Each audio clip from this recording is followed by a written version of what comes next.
नमस्कार, मैं वैद्य आशुतोष नानल, पूना में स्थित नानल आयुर्वेद चिकित्सालय जो 100 सालों से 4 पीढ़ियों से हमारी चिकित्सा पीढ़ी पूना में कार्य कर रही है। तो इसका सांप्रत स्वरूप में कार्य अभी मैं देख रहा हूँ प्रधान चिकित्सक के स्वरूप में। आज निरोग स्ट्रीट के माध्यम से कुछ विभिन्न चिकित्सा कल्पों के बारे में आपसे कुछ विचार आपके सामने रखना चाहता हूँ।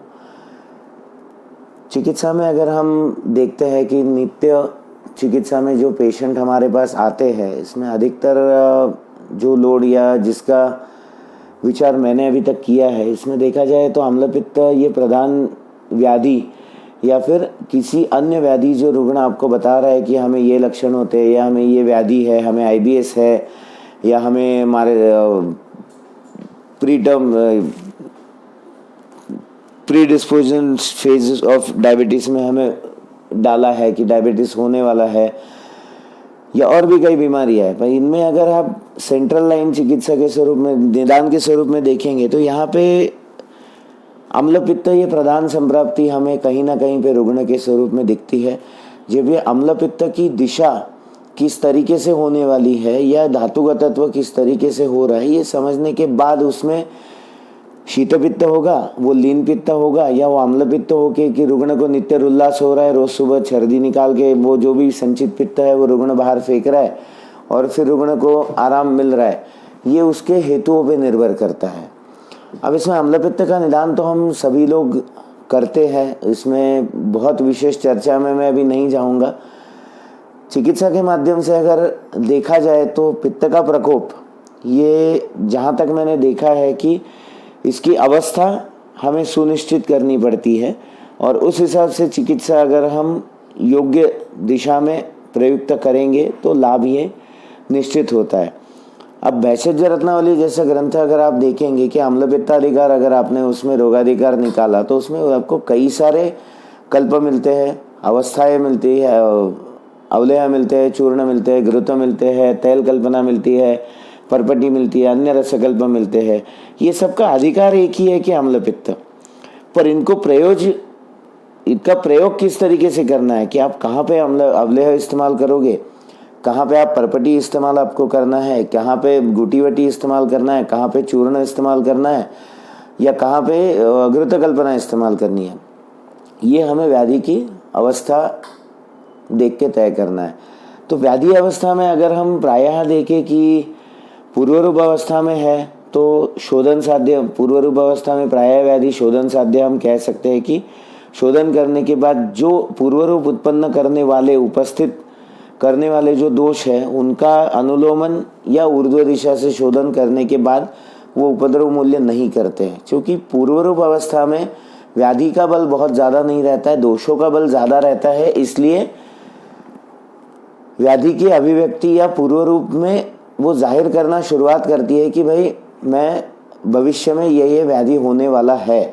पर उसी वक्त अगर दोषों का बल देख के ऊर्ध्व अधो दिशा से या उभय दिशा से जरूरत है तो उभय दिशा से शोधन कर दिया तो आगे संभाव्य व्याधि की उपस्थिति नहीं होती है या वो टाली जा सकती है।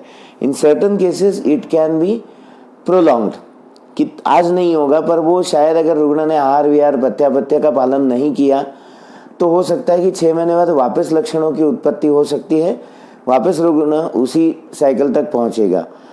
तो ये हमें वैद्य के तौर पे जब हम रुग्ण का चिकित्सा करने वाले निदान करते हैं तो पूर्व रूप में अवस्था में आने वाला जो रुग्ण है वहाँ पे हमें ये सोचना है कि शोधन कैसे देना है या क्या वमन देना है, विरेचन देना है या सिर्फ शमन कल्प दे के भी चिकित्सा की जा सकती है। पर जिसमें थोड़ा निरंतर रुग्ण को अगर धैर्यवान रुग्ण है कि भाई मुझे शोधन कर्म नहीं करना है, पर शमन चिकित्सा से थोड़ा काल समय लंबा हो सकता है पर रुग्ण को उपशम अच्छी तरीके से मिल सकता है। अब इस मामले में 2 कल्पों का विचार मैं अभी अपने सामने रखने वाला हूँ कि रसशास्त्र में अगर हम देखते हैं तो लवण, मशी, सत्व, ये कल्पना जो है ये अलग कैटेगरी में जाती है। लवण कल्प देखेंगे अगर तो रसशास्त्र भी छोड़िए, चरकाचार्य ने सबसे पहले जो उल्लेख किया है कि भल्ला तक के 10 जो कल्प बताए उसमें भल्ला तक लवण ये संकल्पना आई है। अब भल्ला तक लवण से सिमिलर कल्पना सिद्ध संप्रदाय में आप देखेंगे तो लिंग सिंदूर नाम की एक संकल्पना सिद्ध संप्रदाय में मौजूद है। भल्ला तक एक बहुत ही ज़्यादा पोटेंशियल चीज़ है, बहुत ज़्यादा अगर हम देखे जाए तो काफ़ी लोग भल्ला तक का विचार करने में या प्रयोग करने में थोड़ा हिचकिचाते हैं, क्योंकि मात्रा का विचार यहाँ पे आपको बहुत ज़्यादा, मात्रा और अतिशय योग्य अवस्था, ये दोनों का विचार यहाँ पे आपको रखना बहुत ज़्यादा ज़रूरी पड़ता है कि ये दोनों में अगर अंतर आ गया कि गलत अवस्था में आपने भल्ला तक का प्रयोग किया है या अर्क का प्रयोग किया है तो उसके एडवर्स ड्रग रिएक्शंस हो सकते हैं। तो इसमें हम ये नहीं कह सकते कि वो भल्ला तक लवण के साइड इफ़ेक्ट है, ये आपने ड्रग गलत अवस्था में दिया है। ये वैद्य का कर्तव्य है कि उस अवस्था के लिए सुयोग्य द्रव्य का चयन करे और सुयोग्य मात्रा में उस औषध का प्रदान होना चाहिए। तो यहाँ पे गलती हुई तो हम उसका जिम्मा दवा के ऊपर नहीं डाल सकते। तो कहने का मतलब ये है कि रसशास्त्र में लवण कल्पना ये बाद में आई है, पर सबसे पहले इसका जो कंसेप्चुअल या बीजारोहण जिसको कह सकते हैं, ये चरकाचार्य ने भल्ला तक लवण के रूप में हमें दे के रखा है। सामान्यतः लवण कल्पना में आप देखेंगे तो होता क्या है कि सेंधव का प्रयोग होता है। जो सामुद्र लवण या 5 अलग अलग तरीके के लवण हम मानते हैं, उसमें सेंधव अगर देखा जाए तो सेंधव ये अकेला नमक ऐसा है जो वृक्ष का है, जो चक्षुष्य कहा है और जो लवण रस के लिए अपवाद द्रव्य है, या इट्स एक्सेप्शन फॉर, जिसमें लवण रस के पूरी तरीके से सभी गुण इसमें नहीं दिखाए जाते, पर वे अपवादात्मक कुछ गुण आते हैं और ये सदापत्य स्वरूप का द्रव्य है। तो व्रत, वैकल्य, उपवास ये सब में भी हम देखते हैं कि सादा नमक नहीं इस्तेमाल होता है, बट जो सेंधा नमक होता है वो चलता है। सेंधा नमक की खासियत अगर देखे जाए तो क्या है, ये पानी से नहीं बनता है, ये खदान से निकलता है। It has to be mined. तो हिमालयन ओर्स है या फिर पाकिस्तान के कुछ साइड है, वहाँ से सेंधा नमक जो है निकल के पत्थर निकलते हैं, पत्थर तोड़ के फिर ये आपको पत्थर के फॉर्म में भी गुलाबी रंग के हल्के गुलाबी ब्राउनिश रेडिश टिंज लिए हुए पत्थर भी अवेलेबल होते हैं, या पीसा हुआ नमक भी मिलता है। अभी जहाँ तक भल्ला तक लवण जैसे कल्प निर्माण करना है, हम इसको प्रयोगता पसंद करते हैं कि इसको यौकुट स्वरूप में लेना है, या बड़े पत्थर आपको जो नमक के मिलेंगे वो लेने हैं। इसको थोड़ा यौकुट कर लेना है कि लगभग मूंगफली का जो साइज़ रहता है या उससे थोड़ा बड़ा, ये साइज़ में नमक का एवरेज साइज़ आपको मिलना चाहिए। तो सीलबट्टे पे थोड़ा इसको तोड़ के आप पीस के उसको छान के एक साइज़ के पत्थर जो है, निर्माण विधि अगर हम देखे जाए तो उसमें आप मटके का भी इस्तेमाल कर सकते हैं, या छोटे कसौरे आपके पास है तो छोटे कसौरे में लवण को बिछाना है सबसे नीचे। अभी हम अर्क लवण के बारे में सोच रहे हैं। पहले तो अर्क लवण में अर्कपत्र आपको यहाँ पे लगेगा। अर्कपत्र बारीक काट लेना है। अर्कपत्र को एक थाली जैसे यंत्र में भी, स्थाली यंत्र या इसमें, या फिर मिट्टी के बड़े कसौरे में आप बिछा सकते हैं। इसके ऊपर एक लेयर आपको ये जो नमक का मैंने डिस्क्रिप्शन दिया उसका लेयर करना है, फिर अर्कपत्र डालना है, फिर नमक डालना है। ऐसे लगभग 5 किलो सेंधव है तो 5 किलो सेंधव के लिए 10 किलो तक अर्कपत्र का इस्तेमाल, गीले फ्रेश। इसमें कहीं पे भी सुखाया हुआ अर्कपत्र या सुखाया हुआ कोई द्रव्य हमें इस्तेमाल नहीं करना है। तो ये लेयर हम मटके में भी कर सकते हैं या अलग अलग कसौरों में करके उसको मृत करपट करके उसमें फिर गजपुट में उसको फूंक सकते हैं। मटका है तो पूरी साइड से बीच में भट्टी में रखा जाएगा, पूरी साइड सब साइड से उसको उसका मुख विदान करके यंत्र उसका मुख बंधन हो जाएगा मृत करपट करके, और मटके को एक बाहर से हम पूरा, जैसे हम प्लास्टर या बैंडेज करते हैं उस तरीके से कॉटन मांजरबाट जिसको कहते हैं उसका गैरिक में भिगो के पूरे मटके को बाहर हम कपड़ा लपेट लेते हैं। जैसे वालुका यंत्र में रखने के लिए हम कूपी पक्व के लिए कूपी सिद्ध करते हैं, इसी तरह से मटके पे भी ले कर सकते हैं। अब ये होने के बाद, पूरा सूखने के बाद, पर अंदर का मटेरियल गीला रहते वक्त ही इसको बाहर से आपको आग जला देनी है। अर्क लवण करते वक्त आपको सबसे बड़ा ध्यान ये देना होता है कि मटका अगर आप उसको आप अंतर्धूम पद्धति से करते हो, यही चीज़ खुले मुंह से भी की जा सकती है कि जिसके अर्कपत्र का जो भी धुआं है ये पूरा बाहर निकल जाने वाला है। जब ये धुआं बाहर निकल जाता है तो ये कल्प फिर तुलनात्मक रीत्या आप देखोगे तो सौम्य स्वरूप में आ जाता है। पर जब यही चीज़ आप अंतर्धूम तरीके से करते हो तो अंतर्धूम में ये कल्प ज़्यादा तीक्ष्ण और ज़्यादा वीर्यवान होता है। तो इसका प्रयोग आपको कहाँ पे करना है, किस मात्रा में आपको करना है, उस हिसाब से हमें इसको अंतर्धूम करना है, बहिर्धूम करना है, ये हमें सोचना पड़ता है। अब यहाँ पे कोई ये आर्गुमेंट आ सकता है कि अंतर्धूम या बहिर्धूम ये कंसेप्ट तो पारद के लिए लागू होती है, रस सिंदूर के लिए लागू होती है, तो ऐसा नहीं है। अंतर्धूम ये आपको एक विधि बताइए कि जिससे उसी द्रव्य का धुआं या धुएं से बाहर जाने वाली औषधि, जो भी है औषधि गुणधर्म है जो धुएं से निकल सकते हैं, उनको भी आप ट्रैप करके उसी द्रव्य में आप इनकॉर्पोरेट कर रहे हो या उसमें उसको आप समा ले रहे हो।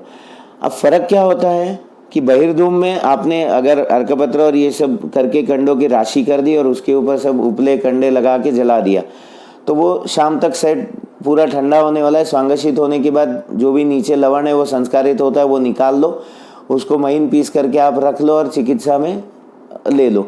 यहाँ पे अर्कपत्र की जो राख आती है उसमें वो राख भी आप इस्तेमाल कर सकते हो, उसको हटाने की ज़रूरत नहीं है।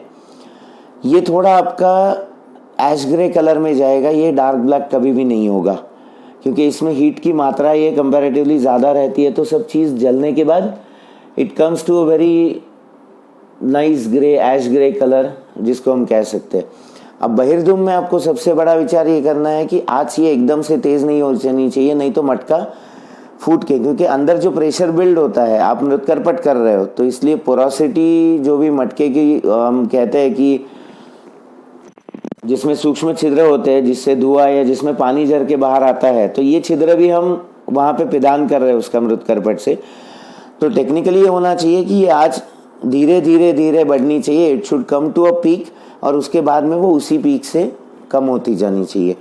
मटके में जब आप अंतर्धूम पद्धति से करते हो तब ये भी होना चाहिए कि सबसे केंद्र भाग में जो लवण आपने रखा है वहाँ तक वो आज तरीके से पहुँचनी चाहिए। तो तुलनात्मक रीत्या अंतर्धूम पद्धति से अर्क लवण निर्माण करना ये थोड़ा जटिल काम है।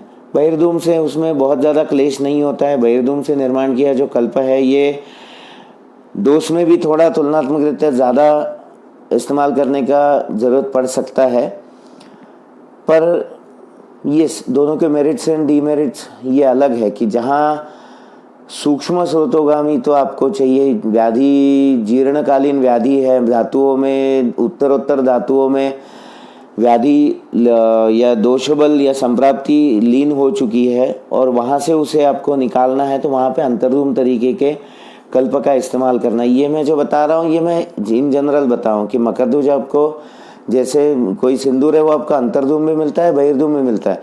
तो बहिर्धूम आप कहाँ करोगे, इनका जो संबंध है, दोनों का संबंध है दिशा से है कि एक बहिर्व स्रोतस के अभ्यंतर में दिशा आपको मिलती है और दूसरे में आपको अंदर से बाहर की तरफ दिशा मिलती है कि बहिर्धूम की, जिसमें धुआं बाहर जा सकता है।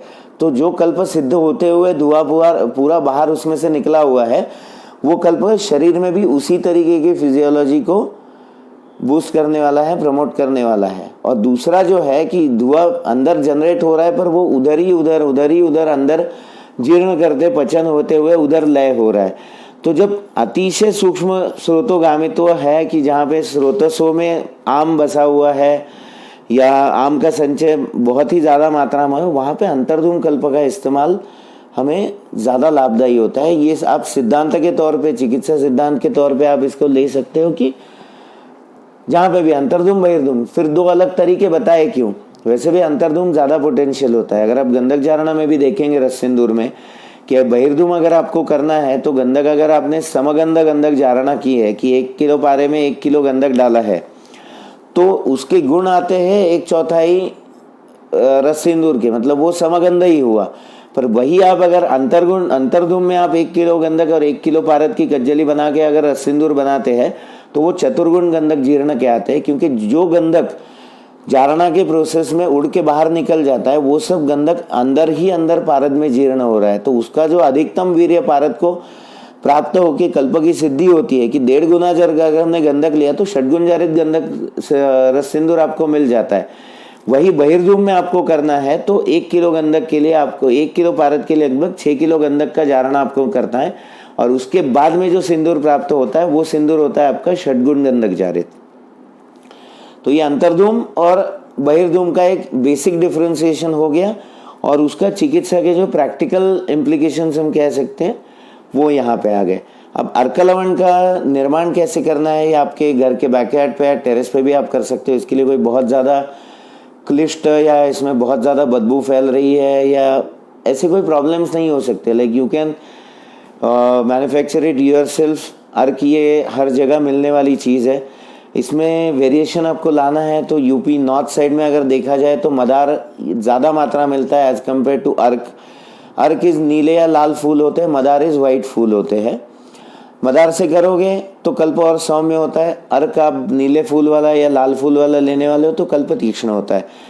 दोनों में अंतर, जो आपके यहाँ डोमिनेंस ज़्यादा मिल रहा है वो लेके अर्क पत्र प्रयोग करके आपको ये कल्प का निर्माण करना है।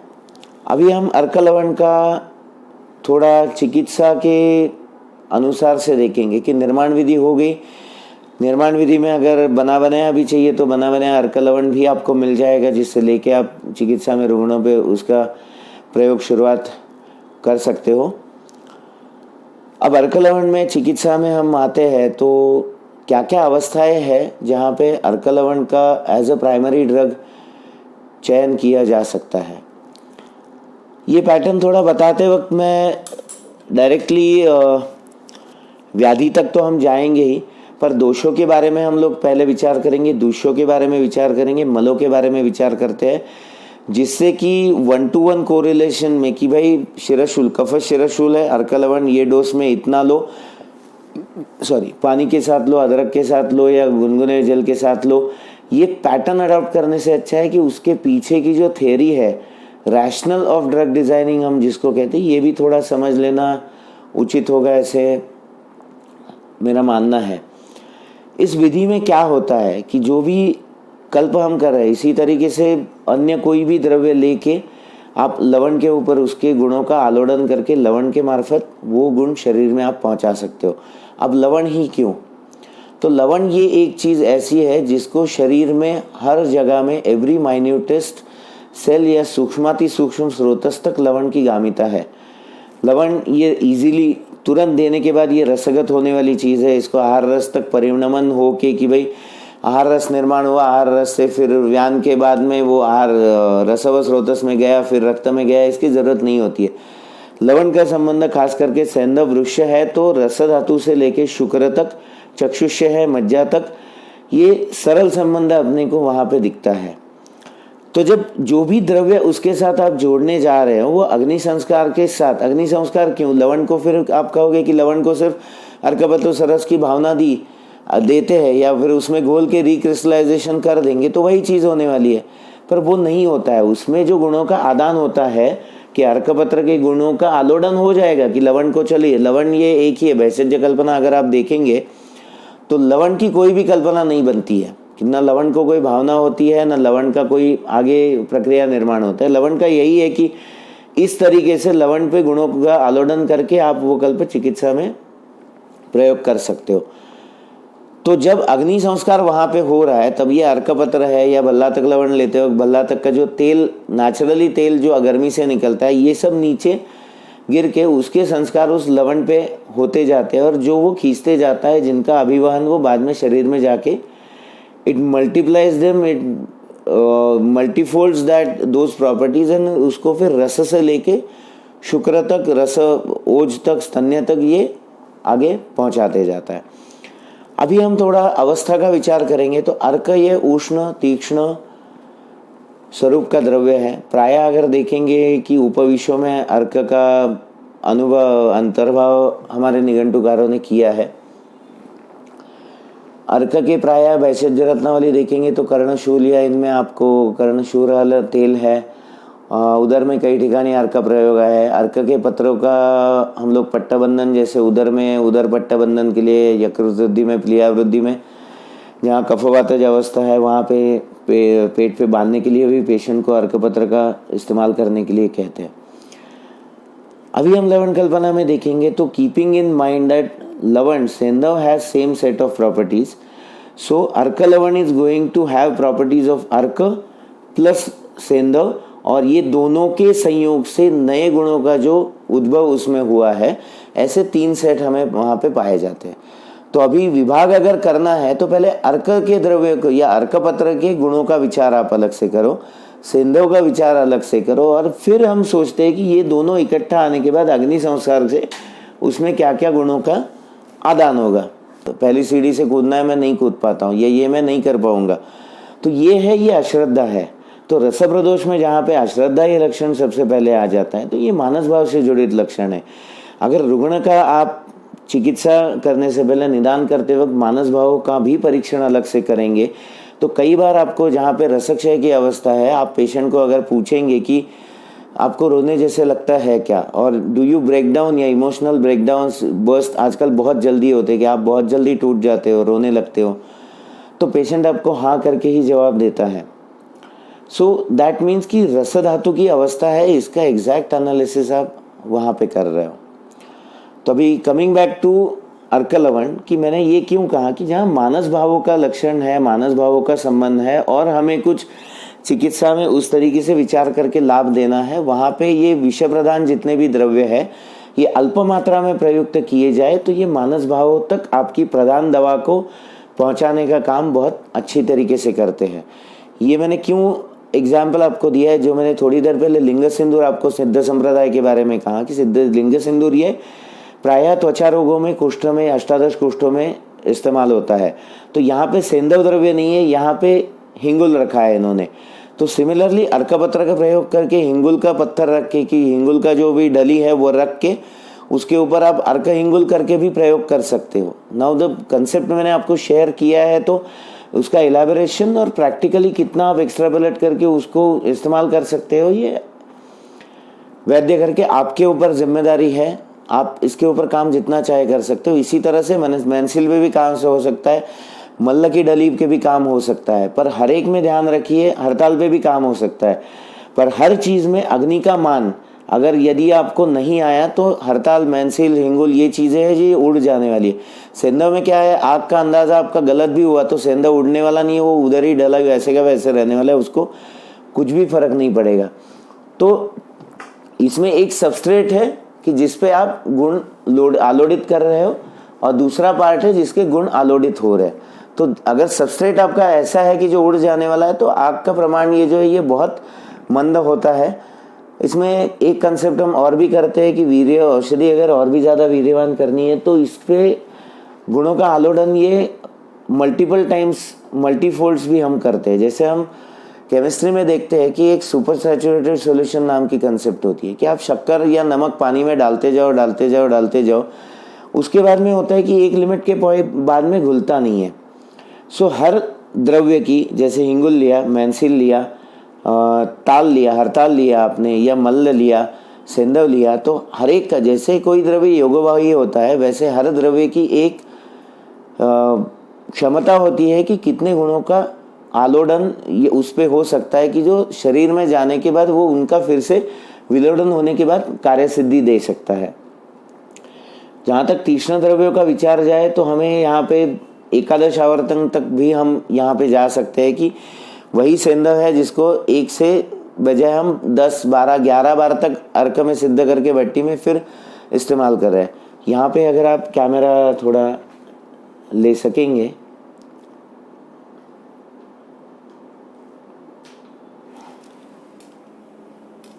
आ रहा है फोकस।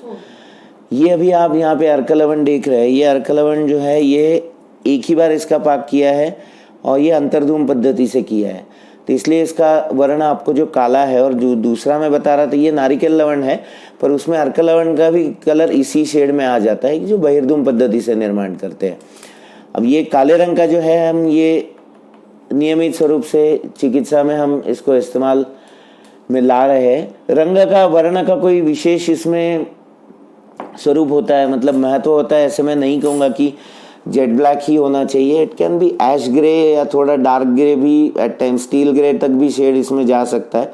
अग्नि का मान जैसे आपका स्टैंडर्डाइज हो जाएगा, लगातार बार बार ये कल्प बनाएंगे तो आपका कलर जो है वो एक रंग का हमेशा फिर आने लगता है। अभी चिकित्सा में हम देखेंगे तो अर्क लवण आप प्रायः सभी वातज और कफज विकारों में और पैथिक अवस्था जहाँ तक सामता मौजूद है कि साम पित्त का आपको पाचन करना है, तब तक ही अर्क लवण का प्रयोग आप कर सकते हैं। उसके बाद में अर्क लवण का प्रयोग आपको नहीं करना है। मैं कुछ कटआउट पॉइंट्स बताता हूँ कि अर्क लवण शुरुआत करने के बाद क्या लक्षण महसूस होते हैं, तो अर्क लवण का या यू शुड डिसकंटिन्यू कि वहाँ पे उसका प्रयोग बंद कर देना चाहिए। सबसे पहले शरीर में कहीं पे भी दाह शुरुआत हो रहा है कि रुग्ण आपको कह रहा है कि सर बहुत गर्म हो रहा है, हमेशा एसी में बैठे हो ऐसे लग रहा है, या प्यास बहुत ज़्यादा लग रही है, गला सूखने लगता है, आंखें सूखने लगती है, आंखें जलन होती है, ये सदाह मूत्र प्रवृत्ति होती है, सदाह मल प्रवृत्ति होती है, तो ये लक्षण है कि आपने अवस्था गलत चुनी है सबसे पहले।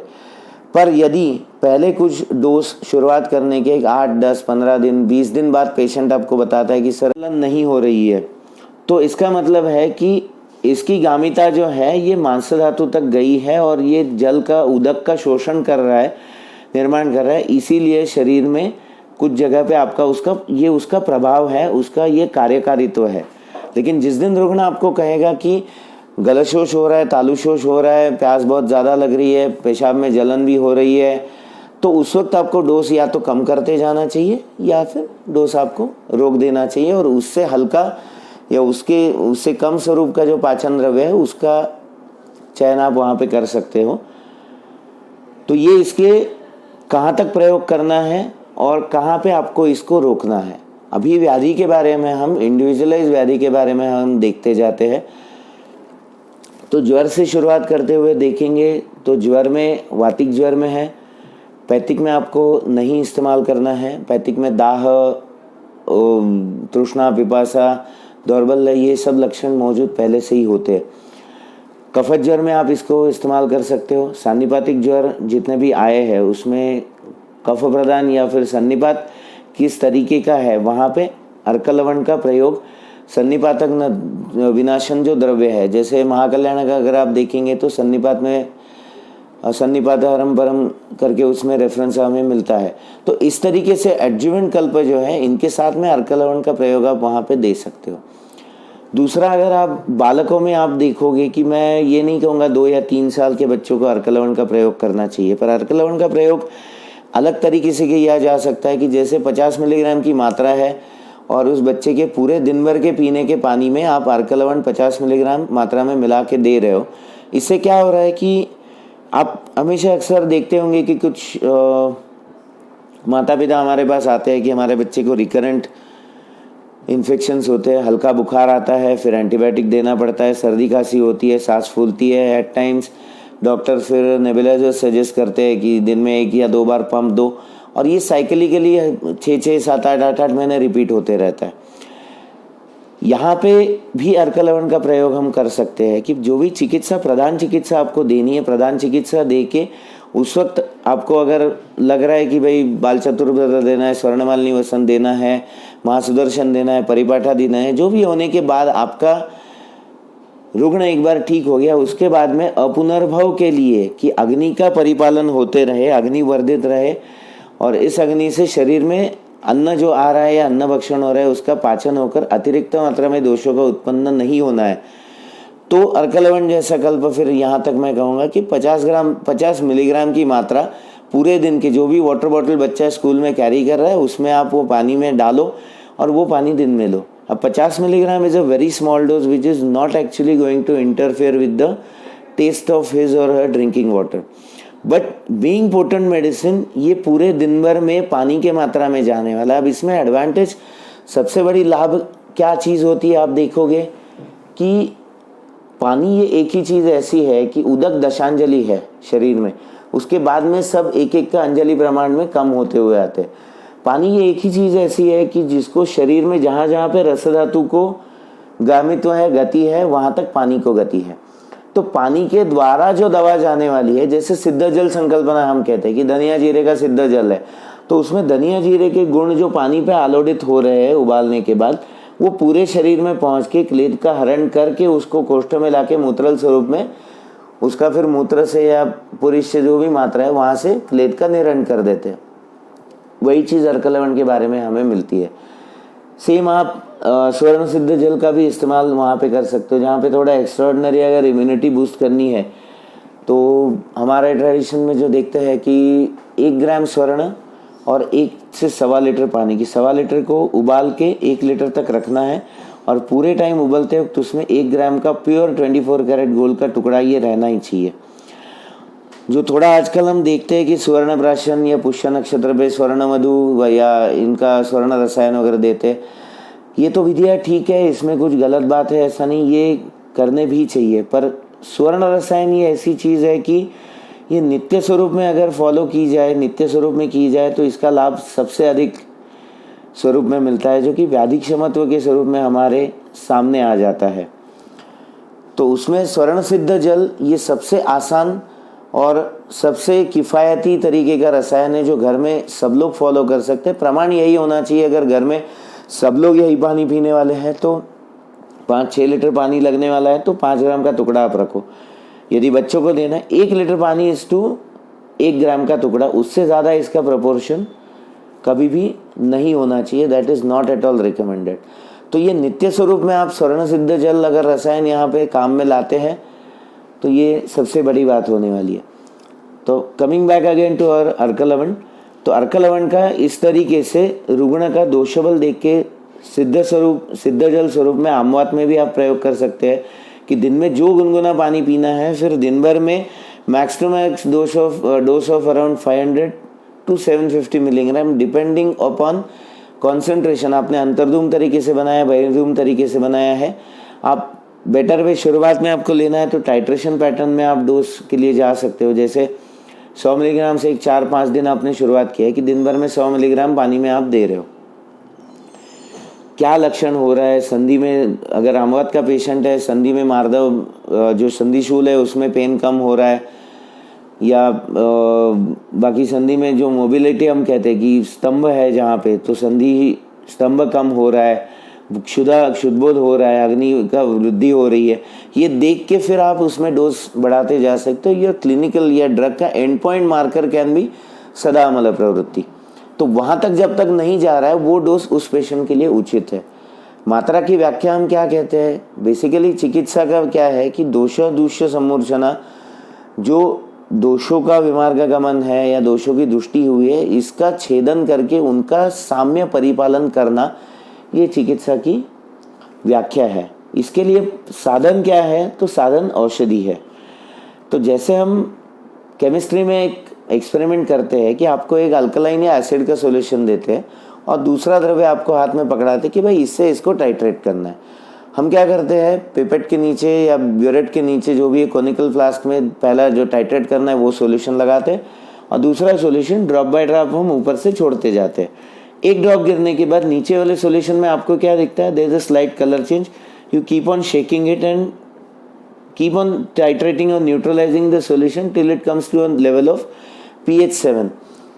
तो इसी सिद्धांत को मैं अगर चिकित्सा के बारे में कहता हूँ कि आप कंसिडर करो pH 7 is your normal physiology, जो आचार्य ने कही है।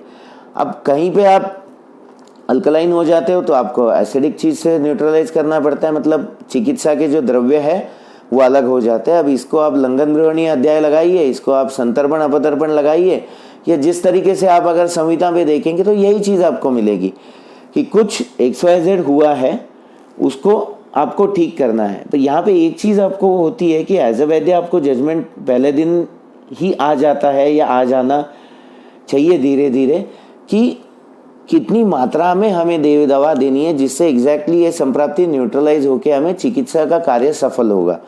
तो कई बार मैं मेरी प्रैक्टिस में ऐसे भी करता हूँ कि शुरुआत में मेरा पेशेंट का जो दवा का डोज है ये ज़्यादा होता है और उसको बाद में उसी डोज को मैं 1/4 करते हुए एक बेसिक डोज पे मेंटेन रखता हूँ।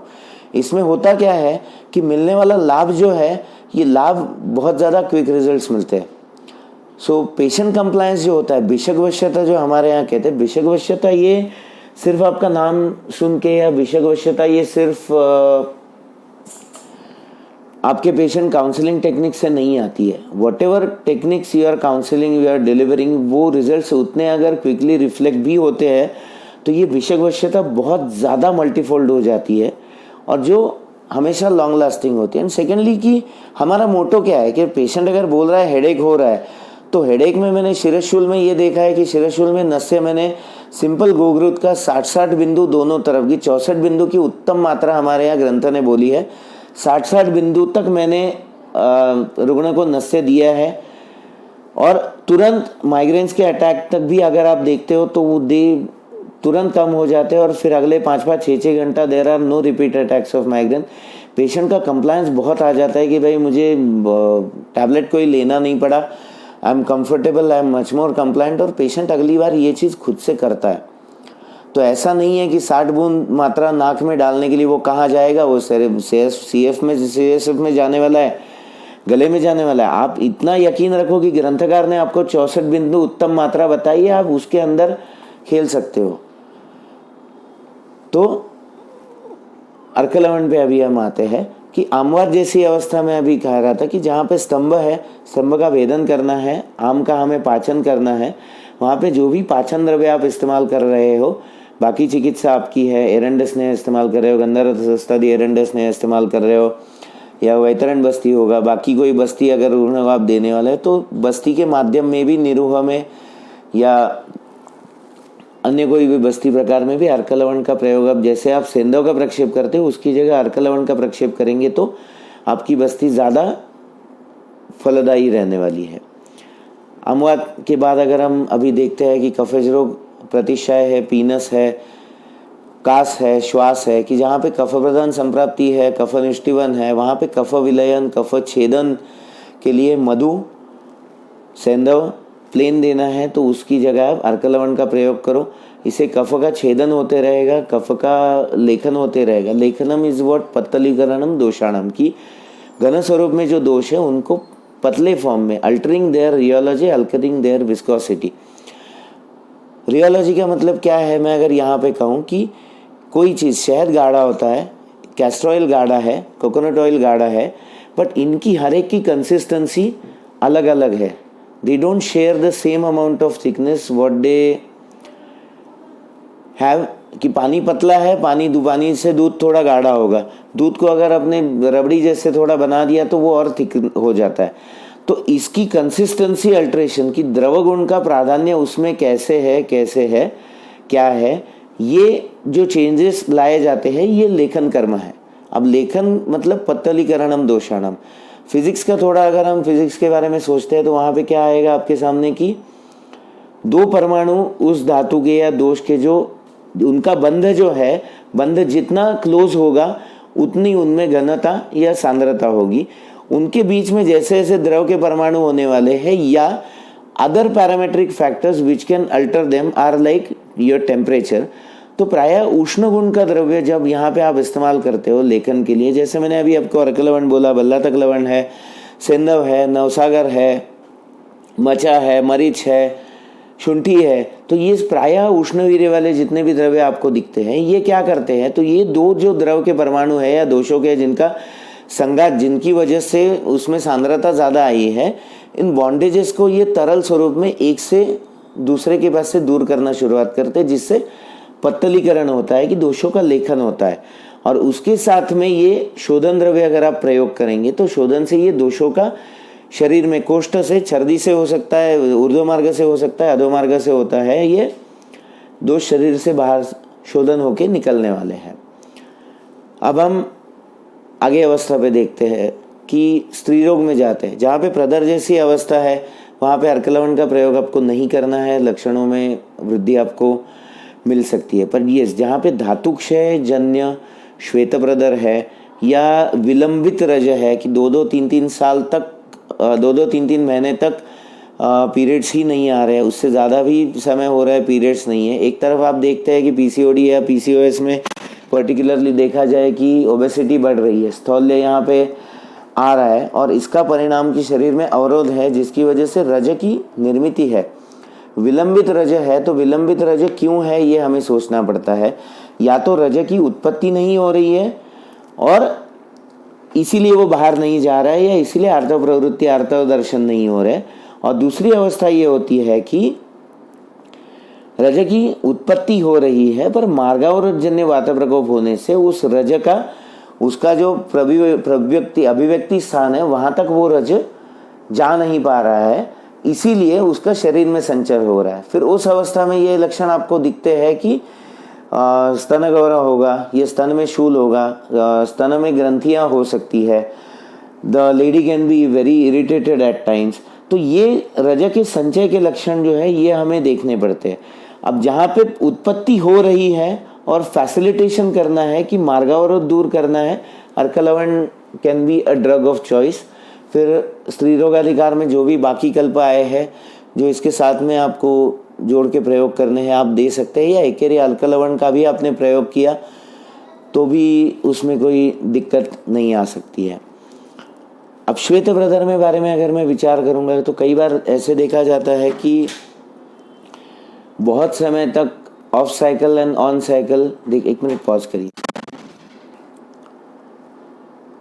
तो जैसे श्वेत ब्रदर में कहा मैंने कि श्वेत ब्रदर में अगर रुग्ण कृश है और श्वेत ब्रदर ये निरंतर लक्षण है, तो वहाँ पे धातुक्षय जन्य अवस्था या धातुक्षय का हमें विचार करना पड़ता है कि वात की प्रकोप रहती है, जिस वजह से जो वाइट डिस्चार्ज वहाँ पे या जो भाव पदार्थ योनि मार्ग से बाहर निकल रहा है, this is coming at the cost of body tissues. सप्त धातुओं का क्षरण करके उनमें से उत्तम जो प्रमेय में पूरी एक क्रिया होती है कि मूत्र मार्ग से सब धातुओं का सार निकलते रहता है, इसलिए रुग्ण बाद में उसका बल है बलहानि बलक्षय हो गए अवस्था विपरीत होती जाती है। वैसे भी काफ़ी जितनी भी दुर्बल कृश स्त्रियाँ होती है और जिनमें श्वेत ब्रदर ये लक्षण दिखते हैं, इसमें हमें धातुक्षय जन्य संप्राप्ति का और प्रकोपितवाद का विचार करना चाहिए। अब यहाँ पे आप अर्कलवण का प्रयोग करेंगे क्या? अर्क तीक्ष्ण उष्ण वीर्य प्रदान द्रव्य है, यस, यहाँ पे अर्कलवण का इस्तेमाल हो सकता है और बहुत अच्छे तरीके से हो सकता है। पर यहाँ पे अर्कलवण का इस्तेमाल होगा आपका मधुर मधुर उष्ण या मधुर मधुर गुण के प्रदान द्रव्य के साथ, कि जो रस या वॉल्यूमेट्रिकली द्रव प्रधान अवस्था से वातग्न कर्म करने वाला है, उसका कर्म अर्कलवण मल्टीफोल्ड्स एनहांस करने वाला है। यहाँ पे अगर आप तीक्ष्ण कल्प के साथ कोई अगर आप सोचेंगे कि अर्कलवण का करना है, तो वो धातुनाश करके it will add contributing to the संप्राप्ति। तो यहाँ पे अर्कलवण के वीर्य को हानि ना करते हुए जो कल्प ग्रहण करे, इस जैसे विदारी गंधा हुआ, अश्वगंधा है, तो इस तरीके का कोई एकेरी वनस्पति का चयन करके उसके साथ में रुग्ण का बल देख के यहाँ पे आपको अर्कलवण का प्रयोग आप यहाँ पे कर सकते हैं। अब दूसरी अवस्था आती है विलंबित रजमन, जहाँ पे स्थौल्य है, यहाँ पे साक्षात मेदोपाचक द्रव्य है या फिर और अन्य पाचन है, भेदन द्रव्य है, गंधर्वरित की जैसे कल्प है। तो गंधर्वरित के में स्थायी स्वरूप में आप अर्कलवण मिला के रख सकते हो। गंधर्वरित के काम तो प्रायः भेदन ही होता है, और गंधर्वरित की हम प्रायः वात और कफ विकारात्मक व्याधियों में इस्तेमाल करते हैं। पित्त प्रदान में मैं तो एटलीस्ट गंधर्वरित की बहुत ज़्यादा इस्तेमाल नहीं करता हूँ। तो गंधर्वरित की में कुछ परसेंट में अर्कलवण अगर आप मिला के भी रखते हो तो डोसेज वेरिएशन का आपको दिक्कत नहीं आ सकता है कि गंधर्वरित की मिश्रण ए, गंधर्वरित की मिश्रण बी, कि भाई बी जो है वो आपका प्लेन है, जहाँ पे आपको ज़रूरत नहीं वहाँ पे आप इस्तेमाल करो। और जैसे 1 किलो में आपने अगर एक 10 ग्राम अर्कलवण मिला के रख दिया, तो उसमें से जब 2 ग्राम 3 ग्राम का डोज देने वाले हो तो there is a meter kind of dosage के अर्कलवण भी उतना जा ही रहा है साथ में। तो जहाँ तक अनुबंध है, दोषों का छेदन करना है, आप गंधर्वरित की अर्कलवण युक्त गंधर्वरित की पे टिके रहो। जब वो हो जाता है तो गंधर्वरित की सिंपल पे शिफ्ट हो जाओ।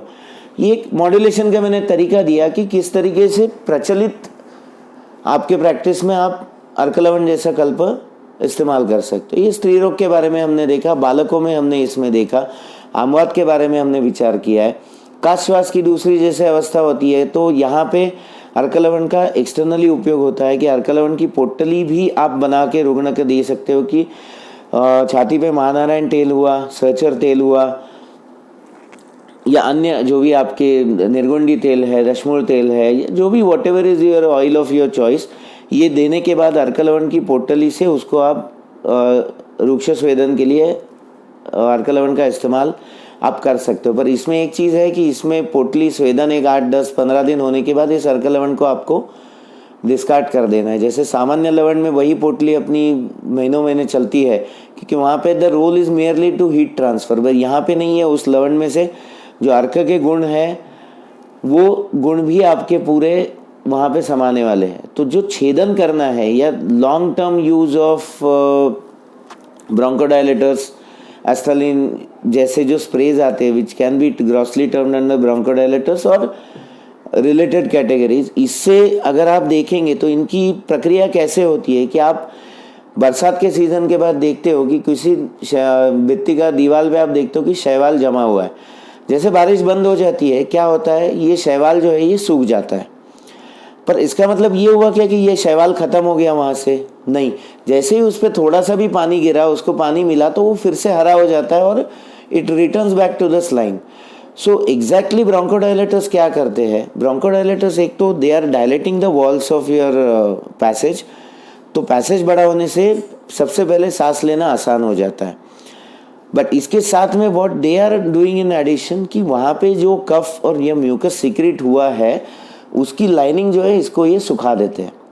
सो after a particular amount of time there is going to be a repetitive attack कि जिसमें ये म्यूकस फिर से सीक्रेट होगा, ये शैवाल जो है ये फिर से गीला होने वाला है, आर्द्रता होने वाली है, पेशेंट को शॉर्टनेस ऑफ ब्रेथ होने वाला है और पेशेंट फिर से पफ लेने वाला है।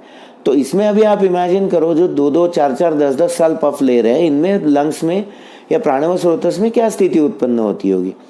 तो वहाँ पे तैलाक्त लवण से भी आप डायरेक्ट की अर्क लवण और तेल ये मिला के, महानारायण मिला के, इससे भी रुग्ण को आप मसाज कर सकते हो या स्नेह लगा के बाद में स्वेदन के लिए भी प्रयोग कर सकते हो। So this can be added to the external regiments. Panchakarma में भी आप इस तरीके से दे सकते हो। सेम विधि से अर्क लवण से आमवात में भी आप स्वेदन में प्रयोग कर सकते हो। जहाँ जानुसंधि शूल है, वातकफानुबंध है, वहाँ पे इसका एक्यूट पेन्स में इस्तेमाल अच्छे तरीके से मैंने अनुभव अभी तक किया हुआ है। तो प्राणव स्रोतस के बारे में हमने विचार किया, तो श्वास कास ये दोनों व्याधि में अर्क लवण का इस्तेमाल हम यहाँ पे ले सकते हैं। अब पांडु में अगर मैं कहूँ तो पांडु में पर्टिकुलरली हम एक चीज़ देखते हैं कि pandu is grossly related to anaemia, पर मैं ऐसे नहीं मानता हूँ। Anaemia can be one of the set of sub symptoms in pandu. पांडु में जो उन्होंने वातज कफज जो हमारे यहाँ प्रकार बताया उसमें कफज पांडु, वातज पांडु, इन दोनों में देखा जाए तो अर्क लवण का जैसे नवायास लोह है आप इस्तेमाल कर रहे हो, नवायास लोह के साथ में अर्क लवण का कंबाइन की अर्क लवण सिद्ध जल का अनुपान पांडु के जो कल्प है इसमें साथ में दे के हम लोग we can multifold results can be quicker in these cases. पांडु का विचार हमने किया है। बाकी देखा जाए तो ग्रॉसली मैंने थोड़ा कंसेप्चुअल लाइंस पे वर्किंग आपको दिया है कि किस तरीके से कल्प को अन्य विध कल्पों के साथ आप अर्क लवण को सेट कर सकते हैं और फिर एफिकेसी आपको उस तरीके से मिलते जाएगी। तो बाकी भी कल्पों का हम विचार इसमें ला सकते हैं। कुछ आपकी क्वेरीज अगर पर्सनल किसी भी डिसीज़ के बारे में होगी कि यहाँ पे अर्क लवण डाल सकते हैं क्या है, तो your questions are most welcome. So I think will end here with topic of अर्क लवण and its clinical usage right now. Thank you.